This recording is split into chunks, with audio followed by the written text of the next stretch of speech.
오늘 우리가 함께 살펴볼 말씀은 이제 드디어 바울과 바나바가 첫 선교 여행을 떠나게 되어서 구브로 섬을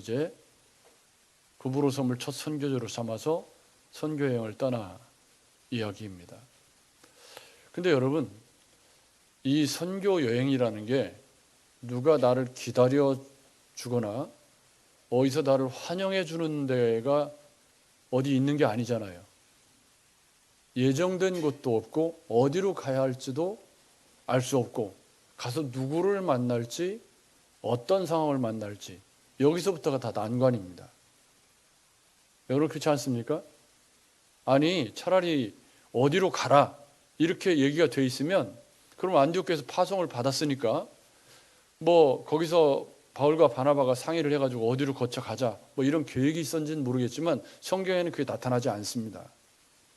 따라서 이게 선교 여행, 인류 최초의 교회 역사 최초의 선교사가 선교 여행을 간다는 것 자체가 어떻게 보면 굉장히 막막하고 저 같은 성정의 사람은요 목적이 정해지지 않으면 몸이 움직이지 않아요.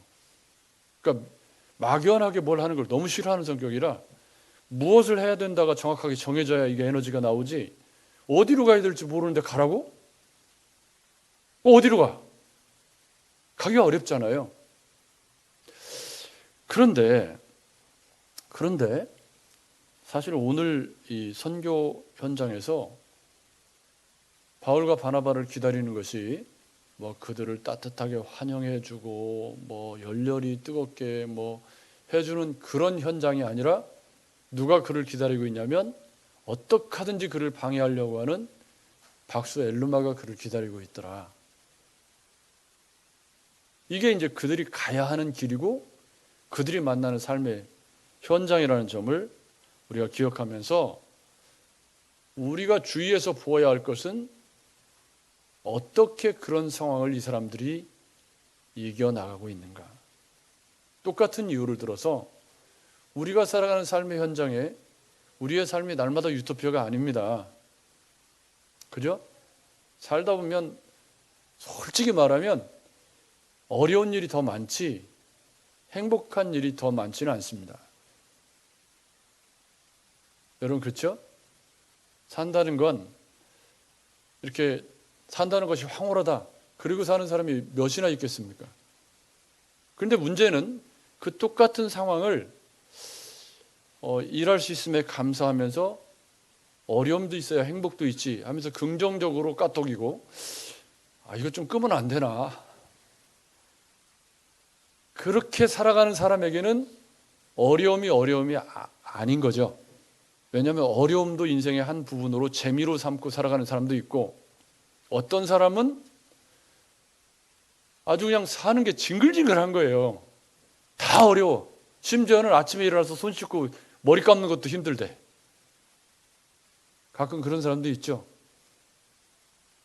그러니까 사실은 이 건강한 삶을 살아간다는 건 그런 어려운 상황 앞에서 생각의 다리를 어떻게 놓느냐의 싸움도 굉장히 치열합니다. 그래서 오늘 우리는 이 사도 바울의 첫 번째 선교 여정에서 그가 만나는 박수의 엘루마를 어떻게 퇴치하는가를 주목해 보면서 우리 삶에 우리를 대적하는 박수 엘루마로 상징되어질 수 있는 그런 어려움들을 우리는 어떻게 이길 수 있을까 하는 진지한 고민 가운데 함께 말씀을 들으실 수 있으면 좋겠습니다. 민수기 22장부터 24장에는 발락이 발람을 고용하는 이야기가 바알보을 사건까지 25장까지 길게 이야기가 되어져 있습니다. 이 발람이 누구냐면 저주 전문 무당입니다. 근데 모압에서 발람이 있는 거기까지는 640km 정도 거리가 됩니다. 그러니까 거기까지 소문이 났다. 그러면 글로벌한 무당인 거지. 이 정도면. 그죠? 근데 이 사람이 뭐 전문이에요? 저주 전문이야. 그래서 발락이 정말 많은 은금을 들여서 이 발람을 저주하기 위해서 이스라엘 백성들을 신적 전쟁으로 규정하고 신의 이름을 빌어서 그를 저주해서 그 전쟁을 승리하기 위해서 발람을 고용한 이야기가 길게 기록이 되어져 있습니다. 이게 뭘 얘기해 주냐면 인간은 타락했어도 여전히 종교성을 가지고 있다. 얼마나 웃겨요, 여러분. 이게 우리가 생각하면 참 우스운 일이잖아요. 여러분 뭐 할 때 이렇게 막 돼지머리 놓고 이렇게 하는 거 보면 우리는 웃잖아요. 안 웃나요? 컴퓨터 회사 차리면서 거기다 돼지머리 올려놓고 돈 끼우면 이게 말이 맞나요? AI 막 이거 하면서 거기다. 그런데 그게 가능한 게 인간이잖아요. 얼마 전에 묵상한 신명기 13장 거기에 보면 선지자나 꿈꾸는 자가 일어나서 이적과 기사를 보이면서 너희가 알지 못하던 다른 신들을 우리가 따라 섬기자고 말한다. 이런 장면을 얘기해 줍니다. 이건 뭘 얘기해 주냐면 타락한 인생들에게 이적과 기사가 얼마나 종교성을 유발시키는 큰 메리트가 있는 그런 방법인가를 말해 줍니다. 그러니까 이런 모든 이야기들은 인간이 종교적인 존재일 뿐만 아니라 우리가 가야 하는 삶의 현장이 중립적인 중립지대가 아니라는 거죠. 이 말을 뒤집어 말하면 사도 바울이 지금 선교 여행을 가는 거 아니에요? 선교 여행이라는 건 뭐죠? 안 믿는 사람들을 예수 믿게 하기 위해서 가는 거잖아요. 여러분 그렇죠? 더더군다나 지금 사도 바울이 세워진 목적이 이방인들을 주님께로 인도하는 건데 도대체 이방인들한테 전도한 전례가 있어야지. 그런 매뉴얼이 아무것도 없는 거예요. 그런 상황에서 지금 이제 이렇게 다른 종교에 심취해 있는 사람들에게 그리스도의 복음을 전한다는 점에서 앞으로 우리가 사도 바울의 이야기들을 묵상해가는 이 사도행전은 오늘 우리 시대를 사는 우리에게 우리가 복음을 어떻게 증거할 수 있을까에 대한 굉장히 중요한 도전을 준다고 볼 수가 있을 것입니다. 자, 사도 바울의 1차 전도 여행은 14장 26절까지입니다. 화면에 지도를 좀 띄워주시면 좋겠는데요. 지도를 보면 오늘 실루기아를 거쳐서 보이시죠? 구브로에 도착을 하죠. 거기서 살라미에서 한번 복음을 전하고 이 구브로 섬의 수도였던 바보에서 오늘 전도 활동을 한 얘기가 오늘 이야기입니다. 화살표를 따라가 보시면 저기 안디옥에서 화살표가 이어져 있는 게 보이시죠? 그래서 그 화살표를 쭉 따라가다 보면 이제 안디옥에서 배를 타고 살라미로 가서 바보로 갔다가 아탈리아에서 버가에서 비시디아 안디옥으로 갔다가 이고니온으로 가서 루스드라에서 더베에서 다시 돌아서 더베 옆 동네가 사도 바울의 고향인 다서잖아요. 보이시죠? 근데 거기 더베에서 다시 돌아서 이고니온, 비시디아 안디옥, 또 루스드라, 아니 저 뭡니까 버가, 아탈리아 해서 이제 구브로섬 안 들리고 안디옥으로 돌아오는 여정. 이게 약 1년 4개월 정도 걸린 여정입니다. 제가 2015년에 그 터키, 그리스, 불가리아 해서 18일짜리 여행을 한번 간 적이 있습니다. 그때 이제 터키에서 수련회가 있어서 중간에 3박 4일 수련회를 인도하고 그리고 이제 불가리아, 그리스를 거쳐서 이렇게 그리스를 돌아서 이렇게 오는 여정이었는데 그때 제가 이제 이 비시디아 안디옥 또 더베 이 사진들을 다 찍어놓은 게 있어요. 그래서 이제 다음 그 이제 장소가 넘어갈 때는 그때 찍은 사진들을 제가 이제 조금 어떻게 좀 보여주는 방법을 찾아야 되겠다. 근데 사실은요, 그 사진들을 보면 돌무더기 몇 개 있는데 뭐 여기 바울 교회터 뭐 중앙 교회터 이러니까 사실은 좀 웃기긴 해요. 그렇지만 그래도 이제 거기 갔다 온 작가가 찍은 좋은 사진들이니까 제가 작가잖아요. 좀 볼 수 있을 걸로 보여집니다. 그런데 이제 이 사도 바울이 전도 여행을 가서 이제 구브로를 첫 전도지로 택한 건 그래도 아마 익숙한 데가 낫다는 생각을 했을 것 같아요. 그래서 이제 구브로에 가서 여기 본문에 보면 처음 이제 전도를 한 것이 살라미에 이르러서 하나님의 말씀을 유대인의 여러 회당에서 전할세 요한을 수용원으로 두었다. 그러니까 처음부터 이방인에게 전도할 수는 없었던 거예요. 그러니까 유대인의 회당에서 이제 디아스포라 유대인들이 흩어져서 이제 이렇게 살고 있으니까 거기 회당을 세우고 거기서 생활하고 있는 유대인들에게 먼저 가서 복음을 전하는데 여기 재밌는 기사가 있습니다. 여기 누가 등장을 하죠? 요한을 수용원으로 두었다. 이 요한은 마가복음의 마가 요한입니다. 그러니까 분명히 여기 4절에는 두 사람이 성령의 보내심을 받아. 성령의 보내심을 받은 사람은 누구예요? 바울과 바나바. 근데 거기 누가 수용원으로 껴 있어요? 마가 요한이 껴 있는 걸 알 수가 있습니다. 그러니까 이 전도 여행은 지금 마가 요한도 함께하고 있다는 걸 알 수가 있죠. 근데 4절에 두 사람이 성령의 보내심을 받아 그래 놓고 5절에서는 요한을 수용원으로 두었다. 근데 뭐 전도 여행하는데 무슨 수용원이 필요하냐? 아무튼 따라갔다는 뜻입니다. 뭔가 근데 뒤에 보면은 13절에 보면은 요한은 그들에게서 떠나 예루살렘으로 돌아가고 그래요. 구브로가 마지막이었어요. 그 다음 안 간 거죠. 그러니까 뭐 이제 그건 다음에 설명하겠지만 그렇게 이제 가고 있는 여정이었습니다. 이 구브로 섬은 구리광산이 있고 배를 만드는 조선업이 성행하고 아주 풍요롭고 살기 좋은 섬이었다고 그래요. 그리고 비너스를 주로 섬기는 그런 섬이었고, 그리고 이제 거기서 살라미에서 뭐 다른 이야기가 없고 회당에서 복음을 전하다가 거기서 이제 이 구브로 섬의 수도인 바보로 넘어가게 되는데 거기서 문제가 생겼다는 말이죠. 여기 보면 바보에서 만난 온 섬 가운데를 지나서 바보에 이르러 바예수라 하는 유대인 거짓 선지자인 마술사를 만나니, 뭔 직업이 이렇게 버라이어티해요 이 사람이. 그죠? 뭔 설명이 이렇게 길어.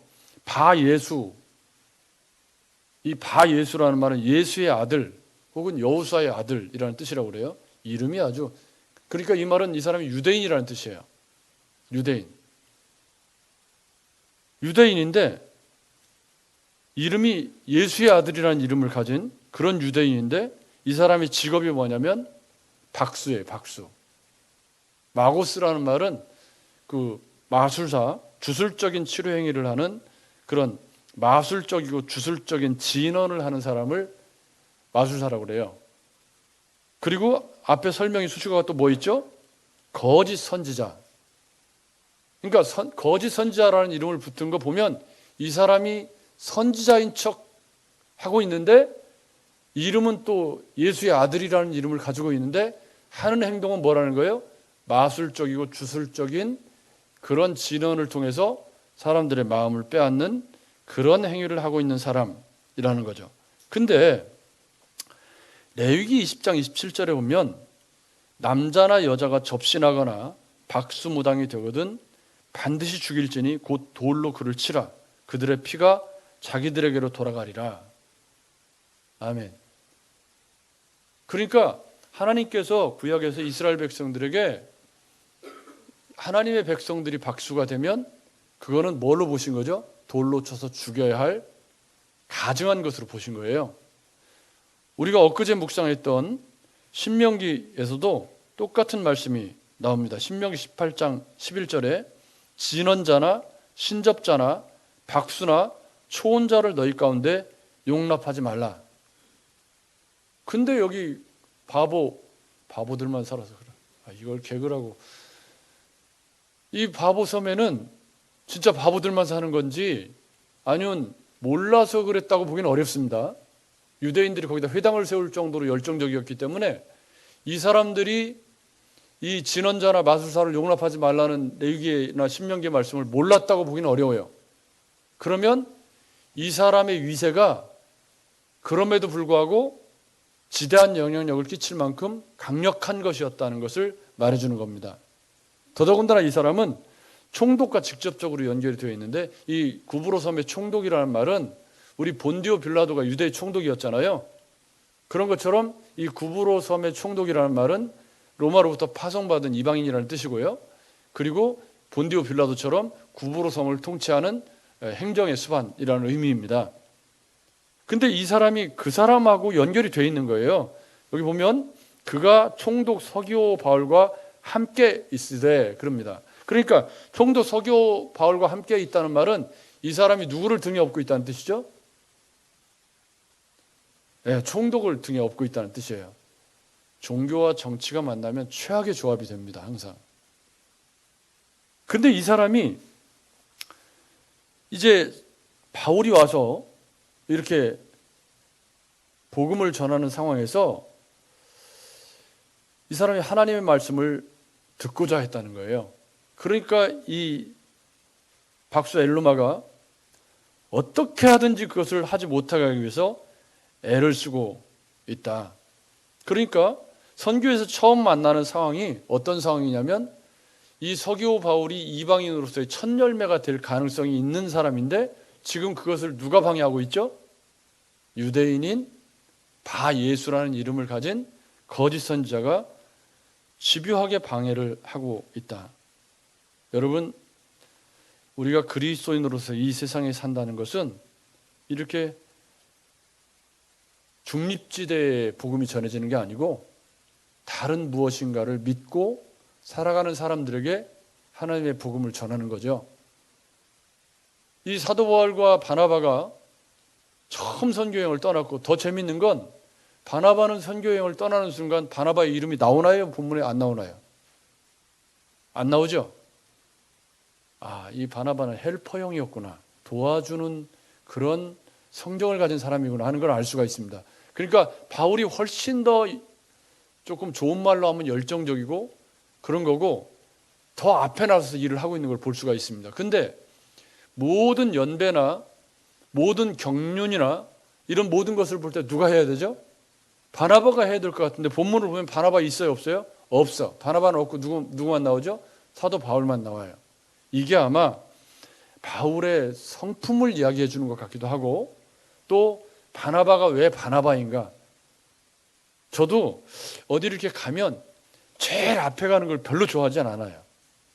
제일 앞에 조금 뒤에 이 정도 따라가는 걸 좋아하지, 막 앞에서 막 끌고 가는 걸 별로 좋아하지 않거든요. 근데 꼭 앞에 가야 직성이 풀리는 사람도 있어요. 사람마다 좀 다르니까요. 그런 면에서 교회에는 바나바도 필요하고 바울도 필요하다고 봅니다. 그렇지만 다 앞서서 하겠다 그러면 이제 시끄러워지는 거겠죠. 어쨌든 그래서 이제 이 상황이 이렇게 되니까 바울이 이 성령이 충만해서 그를 주목하고 이르되 뭐라고 얘기하는 거죠? 모든 거짓과 악행이 가득한 자요, 마귀의 자식이요, 모든 의의 원수요, 주의 바른 길을 굽게 하기를 그치지 아니하겠느냐. 여기 총독으로 하여금 믿지 못하게 하도록 힘쓰고 하는 이것이 사단의 괴계 가운데 있는 우리가 처한 현실이기도 합니다. 여러분 그렇죠? 선교지에서 사도 바울이 만난 상황이기도 하고요. 그래서 우리 시대에 어떤 박수 엘루마가 하나님의 복음을 방해하는 것일까 하는 고민을 우리는 진지하게 해볼 필요가 있다는 생각이 듭니다. 그런데 성령이 충만하여 가로되, 이게 핵심입니다. 사도 바울이 성령이 충만하여 가로되, 이 누가복음은 왜 성령 행전이라고 하냐면 이 성령이 충만하여라는 말 속에 다 이렇게 포함시켜서 얘기를 하고 있고, 다음 주엔 설날이니까 사도행전을 못 하겠지만 그 다음 주에 살펴볼 사도 바울의 설교를 보면 이 성령 충만했다는 것이 어떤 의미인가를 우리가 좀 구체적으로 알 수가 있을 겁니다. 이 성령 충만이라는 말이, 이 누가가 사용하는 성령 충만은 뒤에 사도 바울의 설교, 세 편의 설교를 보면 완전히 말씀에 완전히 녹아져서 그리스도의 십자가의 복음을 요약해서 이렇게 선포하는 그런 사도 바울의 모습을 볼 수가 있습니다. 따라서 누가가 사용하는 이 성령 충만은 조금 우리가 생각하는 성령 충만과 다를 수 있습니다. 우리가 생각하는 성령 충만이 혹시라도 방언이나 뭐 은사나 뭐 이렇게 뭐 어디 뭐 현상적인 무엇에 들어가거나 이런 거를 성령 충만으로 생각하셨다면 누가복음의 성령 충만이 그런 의미로 사용되고 있지 않다는 걸 조금 주의해서 보실 필요가 있습니다. 누가는 지금 이 성령 충만하여라는 말 속에 이 갑자기 바예수, 이 마술사, 이 사람에게 선포하는 내용과 그리고 뒤에 이어지는 복음의 내용을 다 담고 있다는 점을 우리가 주의해서 보시면서 영적 전쟁에 임하는 성도의 무기가 성령 충만이다라고 할 때 그 성령 충만이라는 건 말씀 충만과 그런 상황들을 능히 이겨나갈 수 있는 담력과 믿음을 포함하고 있다. 아멘. 쉽게 말하면 세상 앞에 기죽지 않고 담대히 하나님의 복음을 전파할 수 있는 확신과 믿음과 말씀 충만을 포괄적으로 일컬어서 뭐라고요? 성령 충만하여라고 이야기하고 있다. 여러분 맞죠? 그래서 이 사도 바울이 가로되 모든 괴계와 악행이 가득한 자요 마귀의 자식이요 모든 의의 원수여 주의 바른 길을 굽게 하기를 그치지 아니하겠느냐. 야, 통렬하죠. 바울스럽다. 그죠? 아무나 이렇게 할 수는 없습니다. 저는 그렇게 생각합니다. 바나바가 만약 이거 했다고 생각해 보세요. 어울리나요? 안 어울리나요? 잘 안 어울리는 거죠. 그래서 바울을 그런 용도로 하나님이 택하신 것이 아닌가 그런 생각을 해보게 되는 거죠. 여러분 사람마다 다 성품과 그릇이 다른 거죠. 우리가 그것을 인정하고 그런 기질과 성품대로 하나님 앞에 쓰임받는 것을 감사할 줄 알면 내가 어떤 형태로 쓰임받아도 감사한 거죠. 근데 내가 갖지 못한 것을 다른 사람이 가졌고 다른 사람이 갖지 못한 것을 내가 가지고 있는데 이걸 둘을 비교해서 그게 이제 마가 요한이 돌아간 이유를 그렇게 추측하는 학자들이 있거든요. 자기 삼촌이 주도권을 가지고 교회 지도자니까 이제 그런 생각을 했다가 막상 보니까 바울이 전부 나서서 하니까 뭐 그래서 돌아갔다라는 썰도 있어요. 썰. 여기 썰이야. 말 그대로 썰인데 아무튼 일리가 있는 썰인 거죠. 그런데 이런 상황 속에서 이제 통렬하게 이렇게 얘기를 하고 보라 이제 주의 손이 내 위에 있으니 내가 소경이 되어 얼마 동안 해를 보지 못하리라 하니 즉시 안개와 어둠이 그를 덮어 인도할 사람을 두루 구하는지라. 이게 성령이 충만하여와 연결된 하나님의 역사라고 누가는 설명을 하고 있습니다. 즉 거짓 선지자였고 마술적이고 주술적인 힘을 가지고 사람들의 마음을 얻었던 박수 엘르마가 성령이 충만한 하나님의 역사 앞에 뭐가 됐죠? 찌그러져서 쭈그렁 바가지가 된 거죠. 그래서 서기오 바울에게 복음이 전해질 수 있는 길이 열렸다. 여러분 이 사람은 최초의 이방인 열매, 첫 열매가 되는 그 사람이 바로 서기오 바울입니다. 그러니까 이방인을 위해서 전도하러 나갔는데 왜 회당이냐? 그렇게 이의를 제기할 필요가 없는 거예요. 왜? 이방인을 전도하러 나갔어도 처음 선교사가 나갔는데 어떻게 전도를 해야 될지도 모르니까 회당을 전초지기로 삼아서 거기서 설교를 하다가 누구를 만나요? 이방인 서기오 바울을 만나게 되었다라고 지금 설명을 하고 있는 중이에요. 사도 바울이 누구를 위해서 선교여행을 떠났죠? 이방인들에게 복음을 전하기 위해서 나갔는데 거기 방해하는 세력도 있고 그런데 거기서 이제 서기오 바울을 만나게 되었는데 이 사람이 이 구브로 섬의 총독인데 이 사람을 뭐라고 소개하냐면 지혜가 있는 사람, 분별력이 있는 사람이라는 거예요. 그래서 이 마술사 엘르마가 총독으로 믿지 못하게 애썼지만 이 지혜 있는 사람이 바울을 불러 하나님의 말씀을 듣고자 했다. 그렇게 누가는 설명을 하고 있습니다. 그러면서 12절에 뭐라고 설명합니까?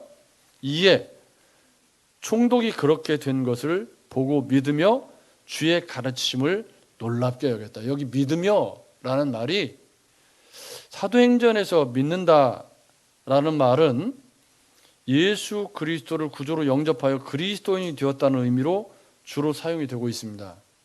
그런데 재미있는 건 고넬료의 가정에서는 믿음에 세례를 주었다 그랬어요. 그랬죠? 근데 이 서기오 바울은 세례를 주었다는 말이 있나요, 없나요? 없어요. 그러니까 그 이후에 어떻게 됐는지는 잘 알 수 없지만 우리가 한 가지 알 수 있는 건 이 첫 선교 여행지인 바보에서, 물론 살라미에서 회당에서 전하긴 했지만 첫 선교 여행지에서 서교 바울이라는 열매가 맺혔는데, 이 사람이 뒷날 어떻게 예수를 잘 믿게 되었는지는 우리가 알 수가 없습니다. 왜냐하면 기록이 없으니까. 다만 이 첫 선교지에서 이 거짓 선지자인 마술사, 유대인이면서도 마술사인 이 사람을 물리치고 거기서 서교 바울이라는 그런 첫 열매를 얻게 되었다. 저는 이제 여기까지 설명을 해놓고 나면, 여기까지 설명하는 건 본문을 보면 다 알 수 있는 일입니다. 그래서 이번 주간 내내 고민이, 그래 이 얘기하고 우리하고 무슨 상관이 있는데, 여러분 이 얘기하고 우리하고 무슨 상관이 있죠? 이걸 어떻게 우리의 삶에 적용할 수 있을까? 이게 저의 고민입니다. 저는 이렇게 생각을 해보았습니다. 이번 주간이 설날이 있습니다. 그죠? 큰 명절이죠. 저는 이제 지난 월요일 날 이제 인천에 어머니에게 일단 다녀왔어요. 근데 어머니 사진을 집사람이 찍어가지고 여전히 한 36kg, 70kg밖에 안 나가니까. 근데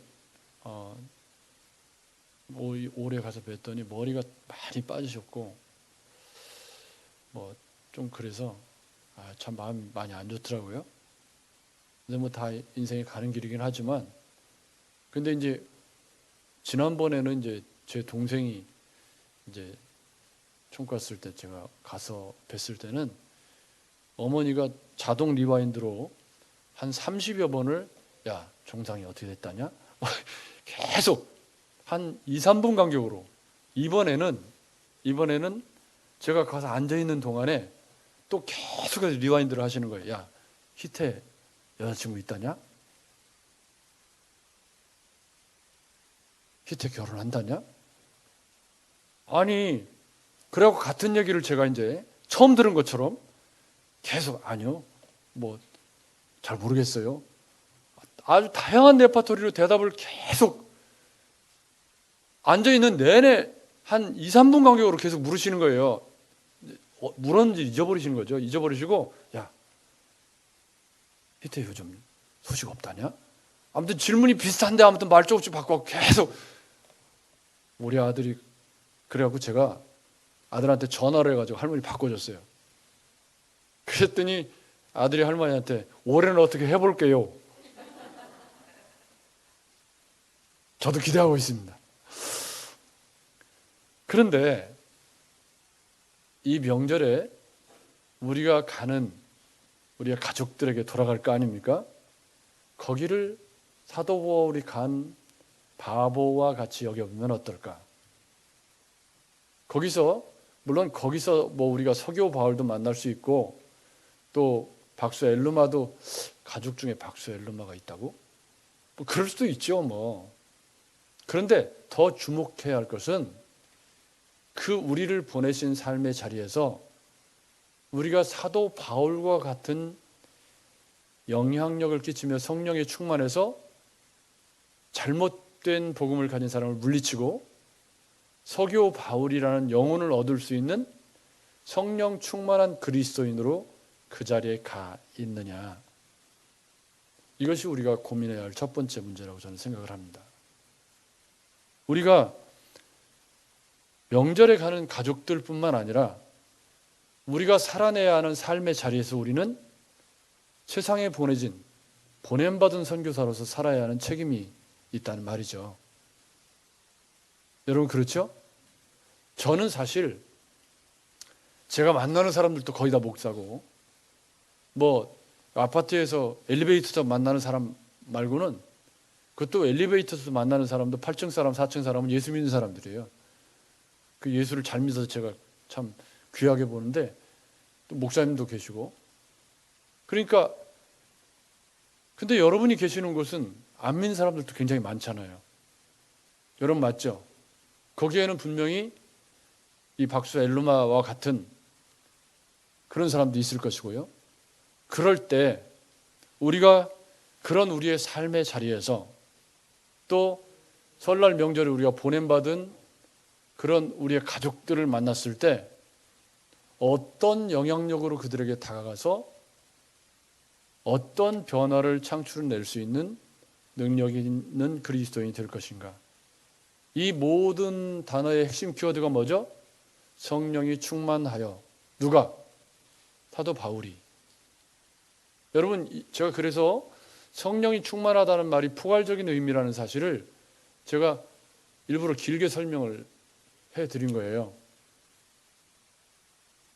여러분, 지금까지 그리스도인으로 예수 믿고 구원받아서 인생을 살아오셨습니다. 그죠? 그리고 특별한 일이 없으면 이번 명절에도 또 가서 가족들을 만나게 될 것이고, 또 우리의 삶의 자리에서 여전히 우리는 우리의 삶을 살아가야 합니다.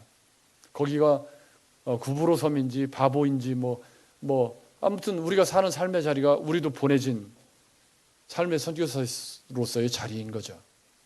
그때 나는 그들에게 복음의 영향력을 나누어 주고 서교 바울을 얻어서 예수 믿게 하는 그런 능력을 가진 그리스도인으로 살고 있는지, 아니면 그 자리에서 이 바 예수처럼 이름은 예수의 아들이라는 이름을 가졌지만 예수의 이름을 욕되게 하고 부끄럽게 하는 그리스도인으로 살아가고 있지는 않는지, 우리 스스로를 진지하게 돌아볼 필요가 있다. 사랑하는 여러분, 준비된 사람, 성령의 사람, 말씀의 사람만이 이런 상황 앞에서 능히 이 바 예수, 거짓 선지자, 마술사인 이 사람을 물리칠 수 있고 우리에게 다가오는 유혹과 어려움들을 이길 수 있다고 저는 확신합니다. 근데 그 준비는 언제 하는 거죠?